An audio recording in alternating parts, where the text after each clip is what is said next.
Hello, bienvenue les amis, salut, c'est Sébastien sur Actualia en YouTube et www.actualia.fr. Aujourd'hui sur Actualia Tech, la chaîne d'info multimédia, on va parler de GNOME et de GNOME 47. Seb, il n'est pas encore sorti?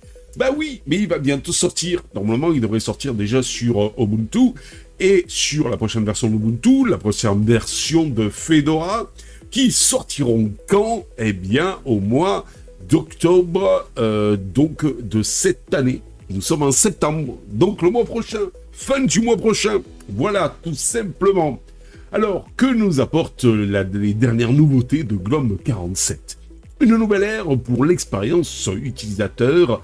GNOME 47, alias Denver, marque une avancée significative dans l'évolution de l'environnement de bureau libre le plus populaire. Sorti en septembre 2024, il apporte un ensemble de fonctionnalités innovantes et d'améliorations ciblées pour offrir une expérience utilisateur encore plus fluide, personnalisée et performante.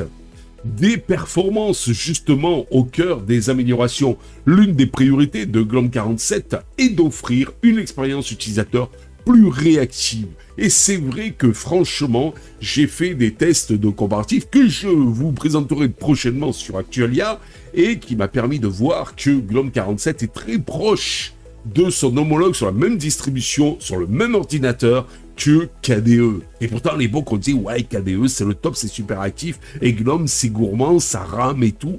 Eh bien, pas tant que ça maintenant.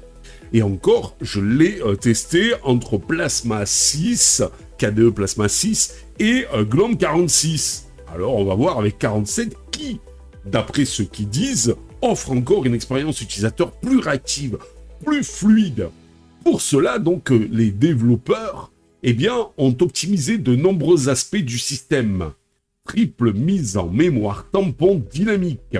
Cette technique permet de réduire les saccades et les ralentissements, en particulier lors de tâches graphiques intensives, comme par exemple la lecture de vidéos ou le déplacement de fenêtres. Vulkan comme moteur de rendu par défaut. En adoptant Vulkan, GNOME 47 tire parti des dernières avancées en matière de programmation graphique, offrant ainsi des performances accrues et une meilleure compatibilité avec le matériel récent. Optimisation du noyau. De nombreux ajustements ont été apportés au noyau de GNOME pour améliorer la gestion de la mémoire, la consommation d'énergie, excellent pour les ordinateurs portables, et la réactivité globale du système. Une expérience visuelle enrichie. GNOME 47 ne se contente pas d'être plus rapide, il est aussi plus beau. Oh, et ça, vous savez que sur Actualia, on adore quand c'est beau. Les améliorations graphiques sont nombreuses. Une prise en charge HDR. Les utilisateurs équipés d'écrans HDR peuvent désormais profiter d'une gamme de couleurs plus large et de contrastes améliorés pour des images plus réalistes et immersives. Vous avez aussi le V-Sync, cette fonctionnalité qui permet de synchroniser le rafraîchissement de votre écran avec la fréquence de trame des applications, réduisant ainsi les déchirures d'images et offrant une animation plus fluide. Mise à l'échelle fractionnaire. Une sortie de l'expérimental. Cette option permet d'adapter l'interface utilisateur aux écrans haute résolution de manière plus précise, offrant ainsi une meilleure lisibilité et un confort visuel accru. Oui, parce que cette fonction, jusqu'à présent, elle était tout simplement en mode expérimental. Et maintenant, elle va passer en mode, eh bien, stable. Des fonctionnalités inédites pour une productivité accrue. GNOME 47 introduit également de nouvelles fonctionnalités conçues pour faciliter la vie des utilisateurs. Vous avez l'encodage matériel pour les screencasts. Alors, en fait, vous pourrez capturer des vidéos de votre écran qui vont devenir beaucoup plus simples et plus rapides grâce à l'accélération matérielle, offrant des résultats de meilleure qualité. Informations détaillées sur la batterie. GNOME 47 va fournir des informations plus précises sur la santé et les performances de la batterie des ordinateurs portables, permettant aux utilisateurs de mieux gérer leur consommation d'énergie. Excellent pour ceux qui utilisent Linux et tout particulièrement GNOME sur un ordinateur portable. Les raccourcis globaux. Vous pourrez personnaliser votre expérience en définissant des raccourcis clavier personnalisés pour lancer des applications, effectuer des actions spécifiques ou naviguer plus rapidement dans votre système.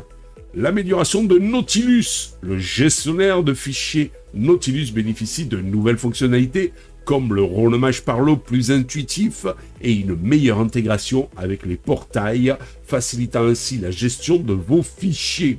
Un écosystème en constante évolution. GNOME 47 s'inscrit dans une démarche d'amélioration continue. Les développeurs travaillent sans relâche pour améliorer l'accessibilité. GNOME s'engage à offrir une expérience utilisateur accessible à tous, en prenant en compte les besoins des personnes en situation de handicap. Renforcer l'intégration avec Wayland. Vous savez, ce fameux gestionnaire d'affichage qui est censé, et d'ailleurs de plus en plus, remplace X11. D'ailleurs, nous, on est en Wayland depuis un petit moment déjà.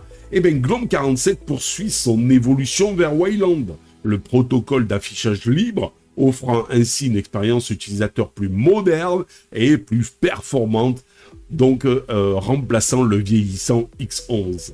Favoriser la contribution de la communauté. GNOME est un projet open source qui encourage la participation de tous. Les développeurs, les graphistes et les traducteurs du monde entier contribuent à faire de GNOME un projet toujours plus riche et dynamique.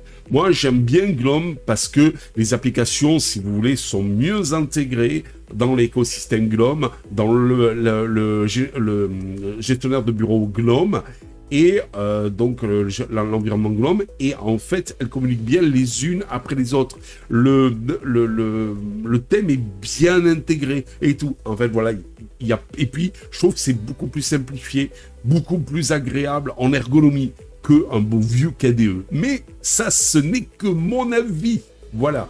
Après, le gros avantage quand même de KDE, c'est qu'il a le gros avantage de la personnalisation à outrance, comme vous le voulez. Et le pire, c'est que tout est inclus, donc en fait, dans KDE. Et ça, c'est top. Voilà. C'est vrai que GNOME, de ce côté-là, est beaucoup plus restreint. Pour conclure notre vidéo, GNOME 47 est une version majeure qui apporte de nombreuses améliorations et innovations. Que vous soyez un utilisateur novice ou expérimenté, vous trouverez certainement de quoi vous satisfaire dans cette nouvelle version. Nouvelle version qui, je vous rappelle, sortira avec Monsieur Ubuntu fin octobre, avec Monsieur Fedora fin octobre, mais si vous êtes un cascadeur fou, eh bien, il y a GNOME OS qui vous permet, je pense, de l'avoir déjà disponible.